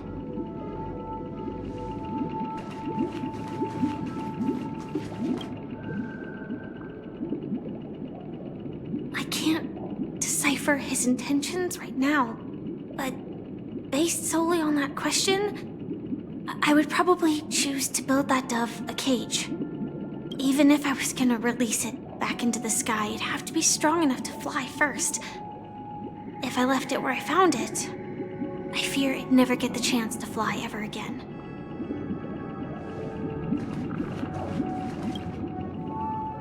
It looks like he really has no intention of imprisoning us. If it's just a quiz, I suppose it's fine to humor him. Back to the question. I would personally choose to build the little Charmony dove a cage. No special reason. I do think that a fledgling should have the right to fly into the sky. But if it can't even live to that point, then there's nothing to talk about to begin with.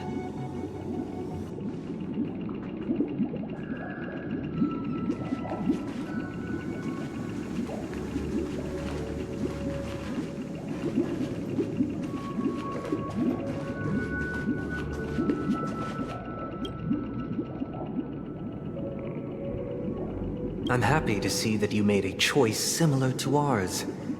If your mind is made up, let me reveal the outcome of this choice. We passionately nursed it back to health, preparing only the best food for it every day. We even preened its feathers. Later, on the day that Robin left Penacony, we opened the cage door and let it fly back into the sky. I watched it for a long while by the window, probably about 3 or so days. In those 3 long days, the little Charmony dove tried again and again to spread its wings to fly into the sky, but fell to the ground, only to keep trying. Finally, on the 137th attempt, it succeeded. But its attempt did not go perfectly.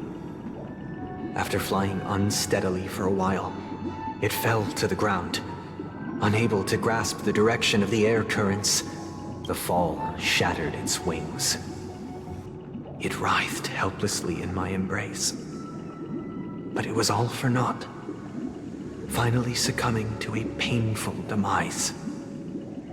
And in that instant, our tender care, our given love and hopes, they all became the inevitable push that sent it to its death.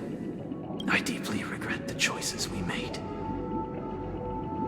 Next, let us head to the second decision. This time, it's the story of a dream chaser. This story happened when I was appointed as Bronze Melodia, a position exclusive to the Oak family, charged with listening to the problems and vexations of Dreamscape residents, and providing them with the relevant guidance. It was during that period that I had the opportunity to hear voices from all corners of the Dreamscape. Joy, sorrow, arrogance, regret. The complex tapestry of human nature that formed the world. And I was fortunate to catch a glimpse of it. He was a dream chaser, and an illegal stowaway. Just like the rest of them, he came to Penacony in search of a better life, except that, to most people, the price he paid, I suppose you could say it was everything. He told me, I sold everything I could at home. The house, the land, even his 2 children. He said he could not afford to raise them, and that at least they could eat if they lived as slaves. He had a plan in place. He would buy back his children once he had made his fortune, and enjoy Penacony's beautiful dream with them. Alas, his plan to smuggle himself was somewhat clumsy, and he was sniffed out by those pig-headed hounds. After hearing the Dream Chaser's story, I immediately appealed to the Bloodhound family to cease their pursuit. That way, at least he could live peacefully. But I was still too naive to the ways of the world. I did not anticipate that what I thought was a kind gesture would later lead to dire consequences. I'll tell you the outcome soon. For now, I'd like you all to make a choice. Will you do as I did, and try to convince the Bloodhound family to stop their pursuit, so that the Dream Chaser may live peacefully and realize his wishes? Or will you remain silent, leaving him to languish while the hounds are hot on his heels, until his inevitable judgment arrives? I look forward to everyone's decisions. Who knows? Perhaps they might even alter the outcome of this tragedy.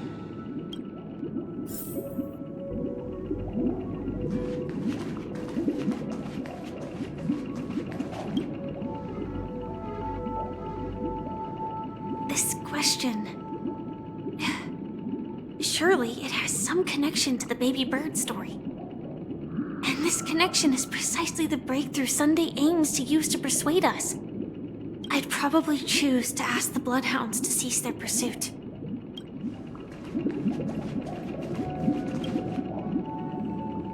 It seems illegal stowaways are really quite common on Penacony. But that guy in the story, I don't think he deserves any sympathy at all. He sold his kids to chase a dream. Even if he intended to go back for them, it's still insanely irresponsible. With that thought, there's only one choice. Let the Bloodhound send him back home. This person deserves to be punished.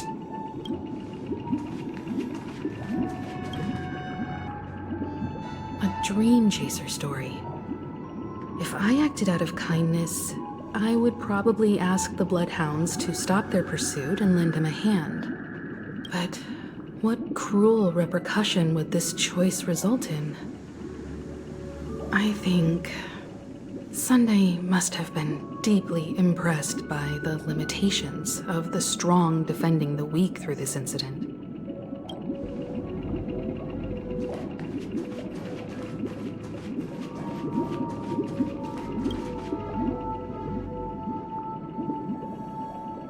I'm honored to witness you arriving at the same decision. Out of respect, I'll share with you the dire consequences that my choice back then brought about. First, the outcome. He attained major success. After avoiding capture, he ran a business for a few years, very quickly making a name for himself, elevating his status. He might not have become a tycoon like old Audie, but he was considered a character of excellent repute. Now then, did he realize the wish he set out to achieve? No.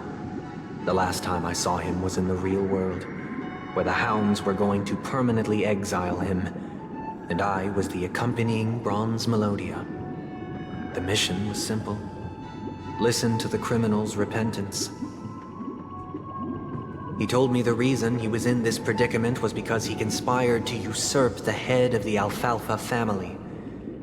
When I asked him about his two children, he instead responded with a question. What children?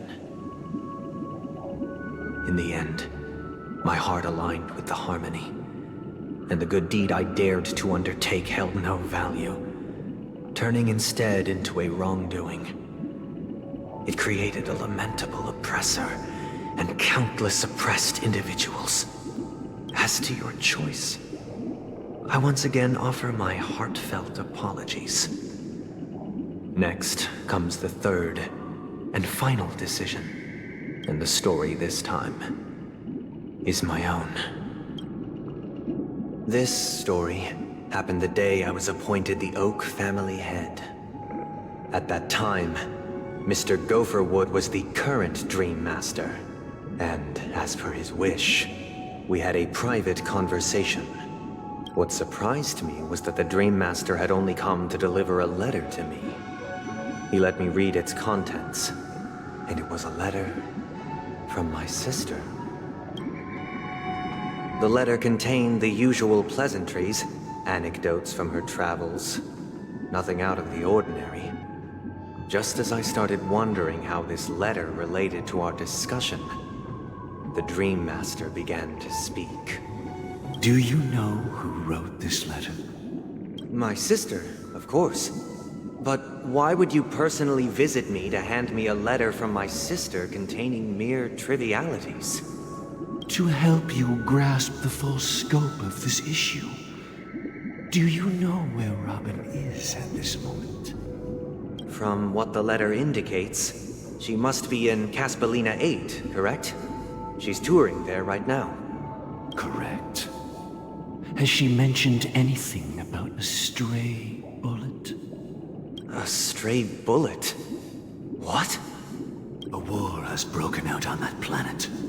It is because of this very reason that Robin chose this destination. To spread the word of the Harmony. And to save the lives of that planet. She personally made for the front lines. She hoped to ease the people's suffering with song, and was willing to brave mortal danger to deliver the IPC's medical supplies. Unfortunately, stray bullets show no such compassion. Is she all right? If the operation was successful, she should probably be recovering in the field hospital. By the eon above, the bullet struck her neck directly, yet possibly as a reward for her consistent deeds of harmony. It didn't hit any vital arteries. Once you've attended to your outstanding tasks, it'd be advisable to write her back as soon as possible. Those damned savages! I'll pack my bags right away. My gratitude for bringing this to my attention, Mr. Gopherwood. Now you understand why she always wears such elaborate neck ornaments, don't you? How could this happen? Miss Robin. It's all in the past, so please don't worry. I share this in the meager hope that you will understand the Harmony's limitations and predicament. As grandiose as the strong defending the weak sounds, many times, it is nothing more than wishful thinking. Likewise, I've prepared one last question, one last choice. But rest assured, this choice will not have any grave consequences. Because this is merely a figment of imagination, a nightmare that has haunted me through countless nights. If you ever had the opportunity to make a choice like I did, would you still support Robin's journey on the path of harmony?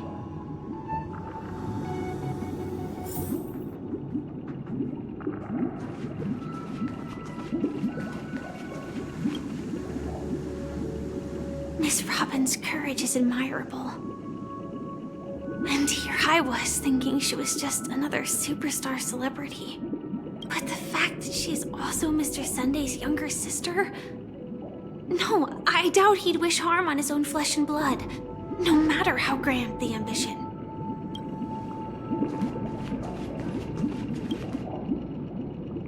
I can't believe that happened to Miss Robin.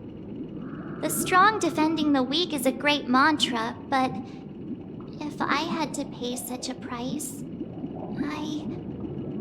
I don't know what I'd do.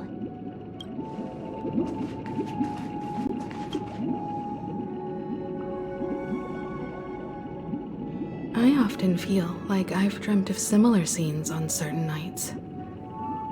In the dream, I see blurry faces. I don't know who they are, but I sympathize with all of them. Fighting for survival against some unfathomable force. Their confusion and fear are lucid to me. But I also remember they chose never to give up. Just like Miss Robin. If Mr. Sunday's question leaves you puzzled, you should find the answer from your own experiences. With each trailblaze, dangers and tribulations will surely follow. But would you ever back away? Would you stop March and Don Hung from reaching their next destination? I believe you have an answer of your own in your heart.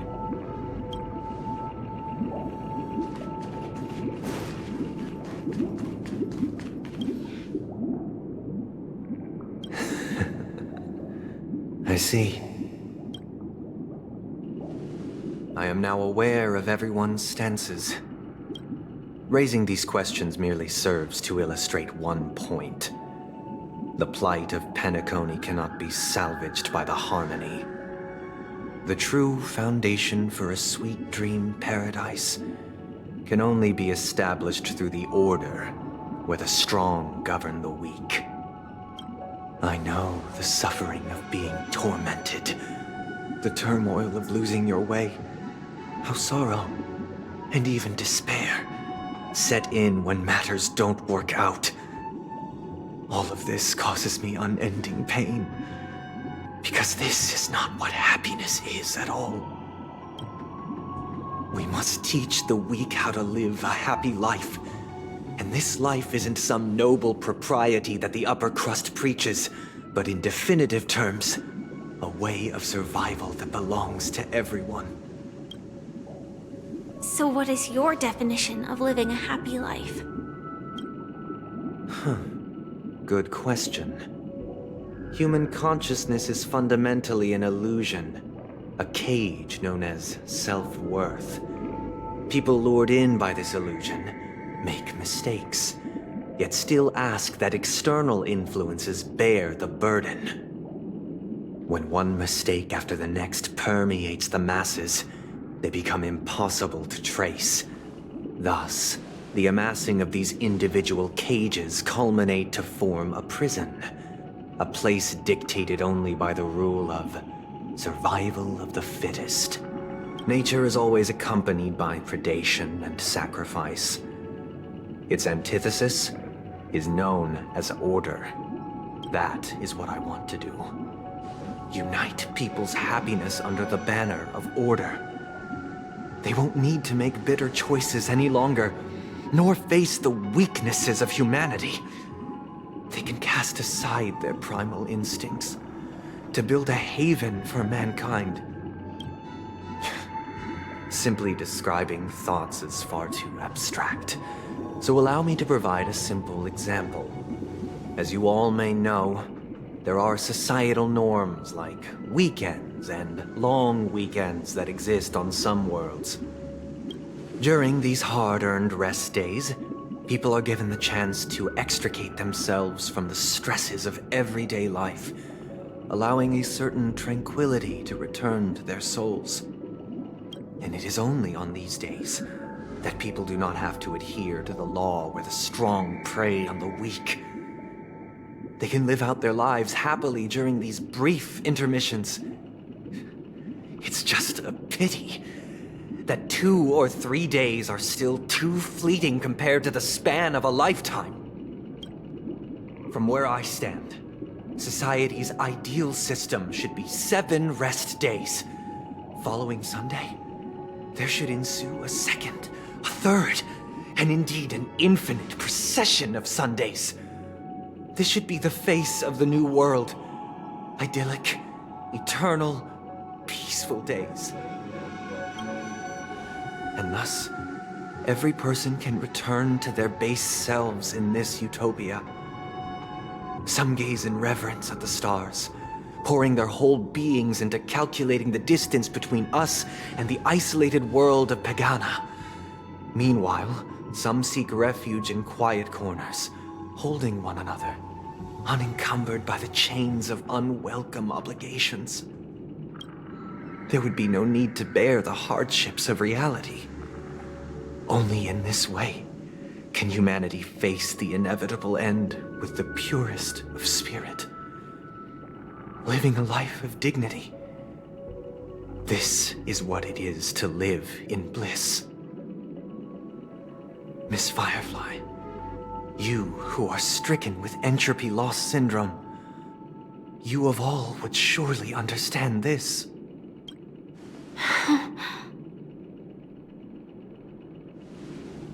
It sounds like a flawless theory.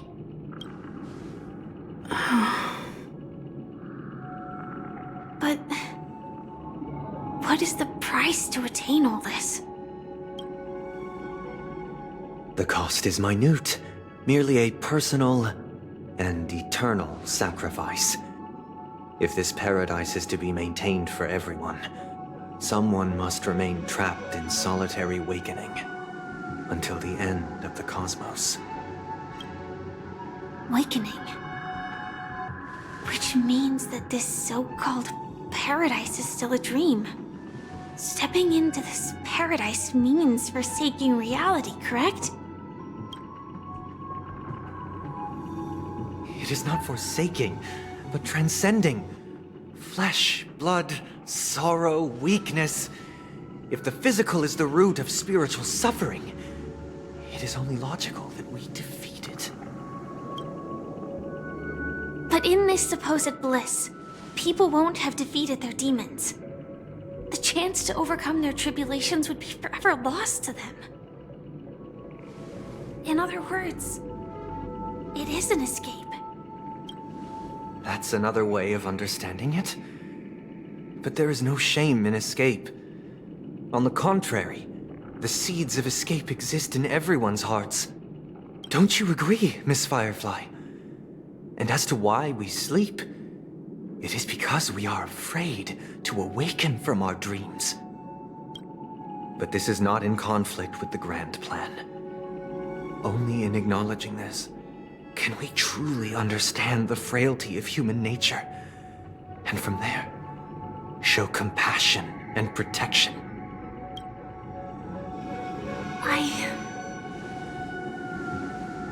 I admit that you are a born leader. Your perspective on humanity brims with pessimism. Yet you express compassion for all, even when your heart pities them. But unlike you, I live for the self. From my perspective, individuals making choices for themselves is their birthright. The want to escape may be innate in the weak. But whether they are weak or not, it is not up to another to decide. Perhaps in your mind, you also view me as weak?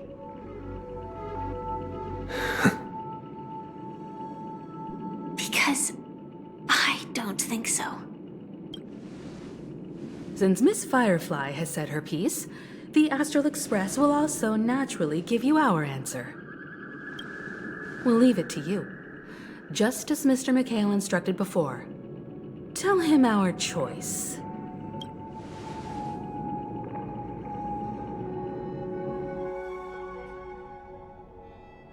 What is this place? Does this place ring any bells, Misha? I don't know, but I feel a sense of déjà vu. What is this place? It's the realm within a dream bubble.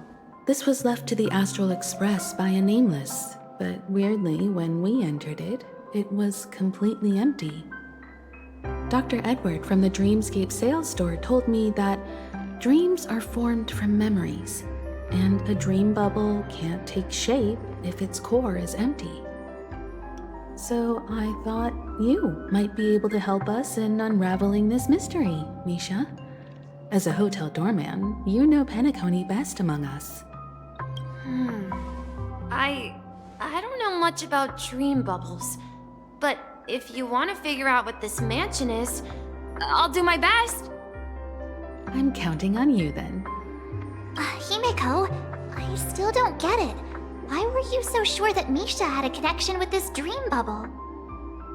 I wasn't sure. It was just a hunch. But since Misha feels familiar with this place, my hunch might be correct. Exactly. This is where you and Firefly encountered death, which we now know as dormancy. Considering its connection to Dreamflux Reef, it's not surprising it appeared here. The question now is, who brought you here? Based on the clues we have so far, it's unlikely to be that masked fool. So identifying them is crucial to us. we're drawing closer to the truth once more. Let's give Misha some time, as I believe he'll unveil the secret of this dream bubble. All right, but there are doors all over the place. Which one should we choose? Do you have any idea, Misha? I guess... maybe this way?